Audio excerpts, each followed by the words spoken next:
Matter, तो आप लोगों को पता है, आप लोगों ने पहले भी क्लासेस में पढ़ा हुआ है कि मैटर क्या होता है, ठीक है। सो मैटर हम उसे कहते हैं जिसकी कोई मास हो, किसी भी ऑब्जेक्ट जिसकी जो कोई मैस रखता हो या फिर उसका कोई वॉल्यूम हो, उसे हम मैटर कहते हैं, ठीक है। तो आप लोग सोच रहे होंगे फिर तो इस दुनिया में कोई भी ऐसी चीज नहीं होगी कि जिसका कोई मास ना हो या फिर वो कोई वॉल्यूम ना रखता हो, ठीक है।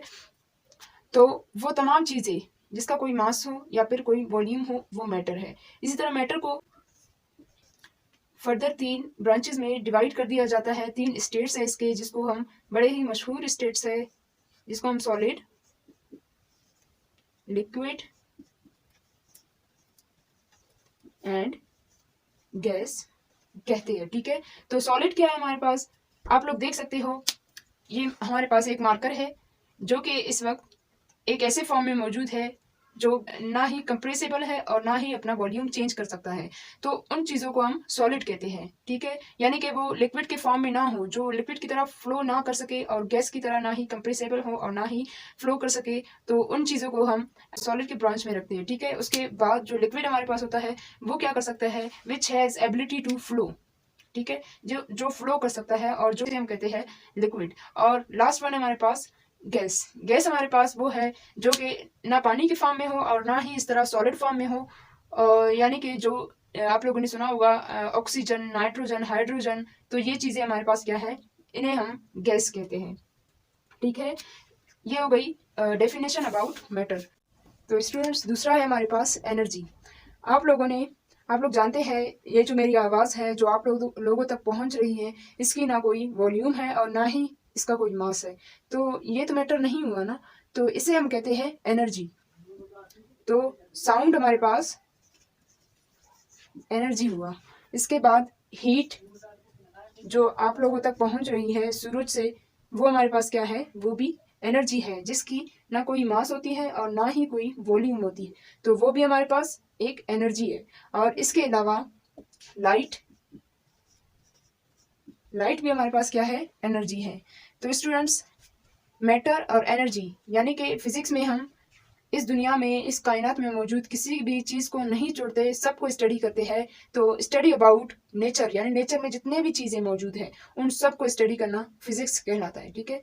तो मैटर और एनर्जी का म्यूचुअल इंट्रैक्शन जो हमारी थर्ड पॉइंट है, ठीक है। म्यूचुअल इंट्रैक्शन वो कैसे होता है, ठीक है।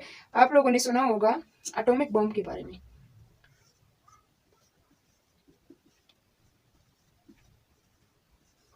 एटॉमिक बॉम्ब हमारे पास किस चीज़ से बना होता है, वो हमारे पास मैस यानी कि मैटर यानी कि मैस, जिसके मैस मैस होता है यूरेनियम, एक मैटर होती है यूरेनियम जिससे वो बना होता है।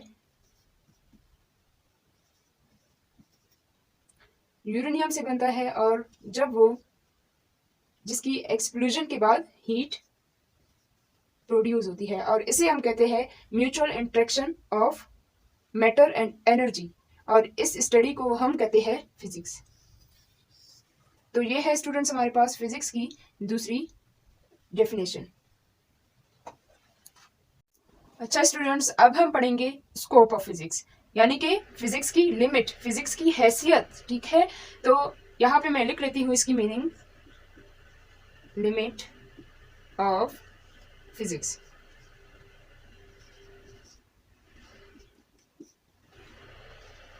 ठीक है।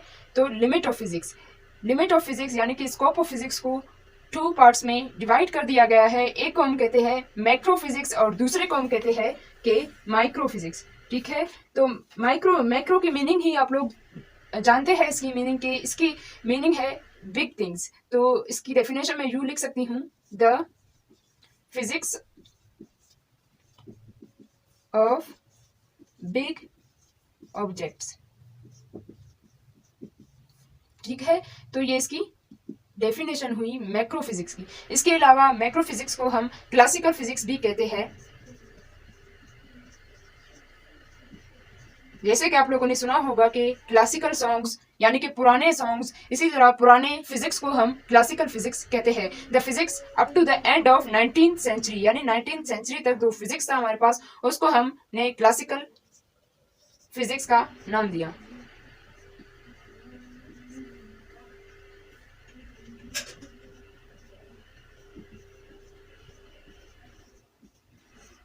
Up to the end of 19th century. ठीक है, तो क्लासिकल फिजिक्स में हम फिजिक्स के कौन कौन से ब्रांचेस को स्टडी करते हैं। सबसे पहले अब इसकी जो फर्स्ट ब्रांच है वो है mechanics.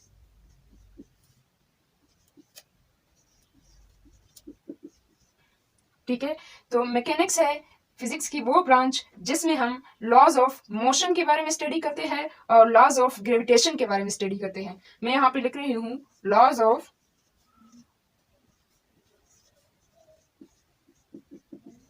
Motion and laws of gravitation. ठीक है, यानी लॉज ऑफ मोशन, इसकी मैं आप लोगों को एक एग्जांपल बता दूं, जैसे कि एक कार का motion, rotation of earth around around the sun, rotation of moon around earth, spin motion of earth, ये तमाम किस्म की मोशन को हम स्टडी करते हैं फिजिक्स के ब्रांच में जिसका नाम है मैकेनिक्स। तो स्टूडेंट्स, क्लासिकल फिजिक्स का जो दूसरा पार्ट है उसको हम कहते हैं ऑप्टिक्स। ऑप्टिक्स में यानी इसकी दूसरी ब्रांच है, इसमें हम ऑप्टिक्स के बारे में पढ़ते हैं। और ऑप्टिक्स में क्या पढ़ते हैं, study of light, light waves है या फिर पार्टिकल्स है, इसकी प्रॉपर्टीज क्या है, इस चीज़ के बारे में हम ऑप्टिक्स में पढ़ते हैं। और तीसरा है हमारे पास साउंड वेव के बारे में पढ़ना, साउंड वेव की एप्लीकेशंस के बारे में पढ़ना, इसकी प्रॉपर्टीज के बारे में पढ़ना, साउंड इंतशार कैसे होता है, साउंड मेरी आवाज़ आप लोगों तक कैसे पहुंच रही है, कैसे प्रोड्यूस होती है, इन तमाम चीज़ों के बारे में क्लासिकल फिजिक्स में थर्ड ब्रांच में स्टडी करते हैं। Properties of sound waves।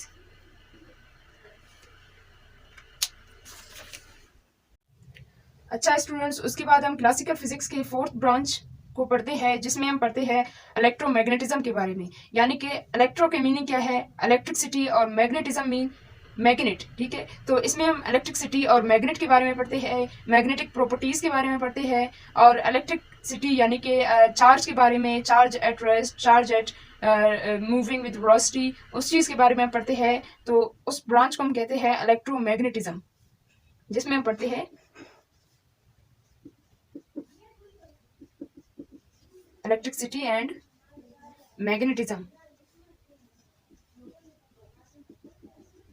Magnetism की स्टडी को हम इलेक्ट्रोमैग्नेटिज्म कहते हैं। ठीक है, फिर हम थर्मोडायनेमिक्स पढ़ते हैं। फिफ्थ ब्रांच है हमारे पास क्लासिकल फिजिक्स का, जिसमें हम थर्मोडायनेमिक्स के बारे में स्टडी करते हैं, जिसमें हम हीट को स्टडी करते हैं एंड टेम्परेचर को।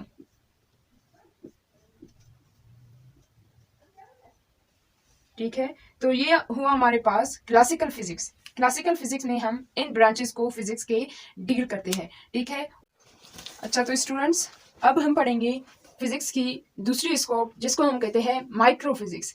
इसमें जैसे कि नाम से ही जाहिर हो रही है कि माइक्रो फिजिक्स मीन छोटे छोटे अजसाम की स्टडी, छोटे छोटे ऑब्जेक्ट्स की स्टडी, छोटे छोटे ऑब्जेक्ट्स की फिजिक्स, इसको हम माइक्रो फिजिक्स कहते हैं। ठीक है, तो इसकी डेफिनेशन मैं यूं लिख सकती हूँ, द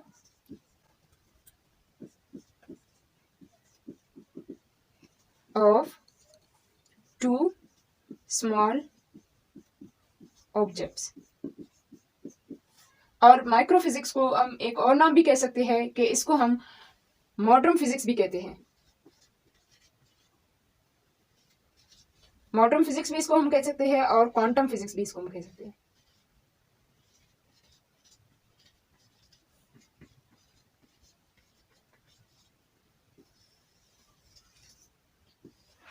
ठीक है, तो फिजिक्स के इस स्कोप में हम किस चीज को डील करते हैं, इसमें हम पढ़ते हैं एटम के बारे में। नंबर 2 है हमारे पास न्यूक्लियस के बारे में,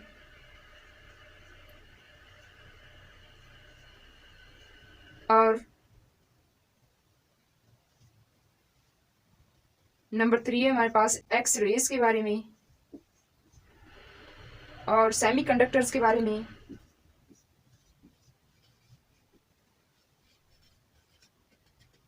सेमीकंडक्टर्स के बारे में पढ़ती है, न्यूक्लॉन्स के बारे में पढ़ते हैं।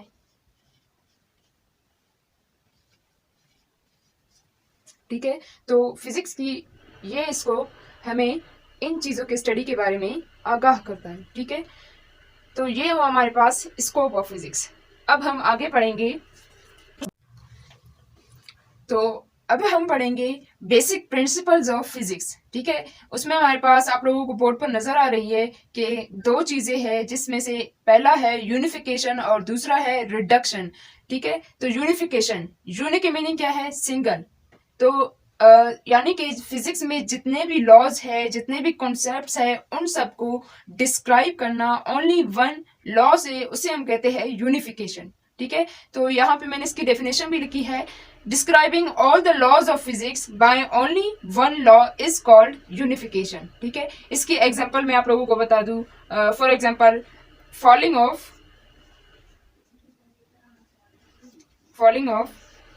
एप्पल, और स्विंगिंग ऑफ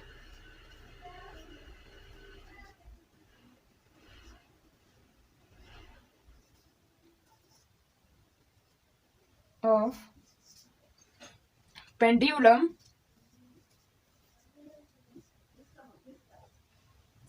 इसके अलावा रेवोल्यूशन ऑफ अर्थ, यहाँ पे मैं इसको भी जगह नहीं है, मैं यहाँ पे इसको नहीं लिख सकती, तो रेवोल्यूशन ऑफ अर्थ, ये तमाम चीजें, इन सब को सिर्फ हम एक ही लॉ से डिस्क्राइब कर सकते हैं, जैसे हम कहते हैं लॉ ऑफ ग्रेविटेशन, जिसको हम कहते हैं लॉ ऑफ ग्रेविटेशन। तो लॉ ऑफ ग्रेविटेशन से ये तमाम कॉन्सेप्ट्स क्लियर हो सकते हैं, सिर्फ एक ही लॉ से हमने इतने तमाम कॉन्सेप्ट्स को स्टडी किया। और इसकी दूसरी एग्जांपल भी मैं आप लोगों को बता सकती हूँ, जैसे कि law of conservation of energy. हम कहाँ law of conservation of energy नहीं लगाते, जैसे कि किरचॉफ सेकंड लॉ में हम law of conservation of energy use करते हैं, लेंजेस लॉ में law of conservation of energy use होता है, और बर्नौलीज प्रिंसिपल में law of conservation of energy हम यूज करते हैं। तो इसे हम कहते हैं यूनिफिकेशन, यानी तमाम कॉन्सेप्ट्स को सिर्फ एक ही लॉ से स्टडी करना, उसे हम कहते हैं यूनिफिकेशन। यूनिफिकेशन के ऊपर बहुत सारे साइंटिस्ट ने इस पर काम किया कि फिजिक्स को सिर्फ, पूरी तमाम फिजिक्स को सिर्फ एक ही लॉ से बयान करे, और कुछ साइंटिस्ट ने तो इसे अप्रोच भी कर लिया था, कहीं हद तक इसे अप्रोच कर लिया था, जैसे कि सर स्टीफन हॉकिंग ने इस पर एक बुक भी लिखा था कि law of everything. He tends to explain every law by a single law is called unification, जिसको हम law of everything भी कहते हैं। अच्छा, तो स्टूडेंट्स, अब हम पढ़ेंगे बेसिक प्रिंसिपल ऑफ फिजिक्स में रिडक्शनिज्म। ठीक है, रिडक्शनिज्म हमारे पास क्या होता है कि अगर हम एक कम्प्लेक्स कॉन्सेप्ट को तोड़कर छोटे छोटे पार्ट्स में डिवाइड करके सॉल्व करें, उसे हम कहते हैं रिडक्शनिज्म। ठीक है, जैसे कि मैंने यहाँ पर लिखा हुआ है इसकी definition, breaking of complex calculation into small parts then solving it is called reductionism. For example, velocity को अलहदा अगर हम सॉल्व करें, डिस्टेंस को अलहदा हम सॉल्व करें, मोमेंटम को अगर हम अलहदा सॉल्व करें, वर्क और एनर्जी, इन सब को अलहदा करके सॉल्व करते जाए, उसे हम कहते हैं रिडक्शनिज्म। इसकी एक एग्जांपल मैं आप लोगों को बता सकती हूँ। अगर कोई 2 मीटर डिस्टेंस तय करना है, तो उसके लिए वो बंदा डिस्टेंस भी इसमें कवर करेगा, और डिस्टेंस कवर होगी तो ऑब्वियसली इस बंदे का कुछ ना तो कुछ रफ्तार होगा, जो कि इसकी वेलोसिटी होगी, और वेलोसिटी में थोड़े से चेंजिंग से एक्सेलरेशन प्रोड्यूस होती है। वेलोसिटी है, बंदे का मास भी है, तो उससे उस बंदे का मोमेंटम भी हुआ। बंदे ने डिस्टेंस कवर की और उसने 180 डिग्री की फोर्स भी लगाई जमीन पर, तो इससे उसका वर्क प्रोड्यूस हुआ। इसी तरह वो बंदा चल रहा है तो जरूर उसकी काइनेटिक एनर्जी भी होगी। तो इस 2 मीटर के फासले ने इतने सारे पैरामीटर्स को यूज किया, और इन सब पैरामीटर्स को अगर हम अलहदा अलहदा सॉल्व करें, तो उसे हम कहते हैं रिडक्शनिज्म। तो ये है हमारे पास रिडक्शनिज्म। उम्मीद करती हूँ ये वीडियो आप लोगों के लिए बहुत ही मुफीद होगा, और आप लोगों को इसमें बहुत सारे कॉन्सेप्ट्स समझ आ गए होंगे। तो यहाँ पर हम अपने लेक्चर का इख्तिताम करते हैं। अल्लाह हाफिज़।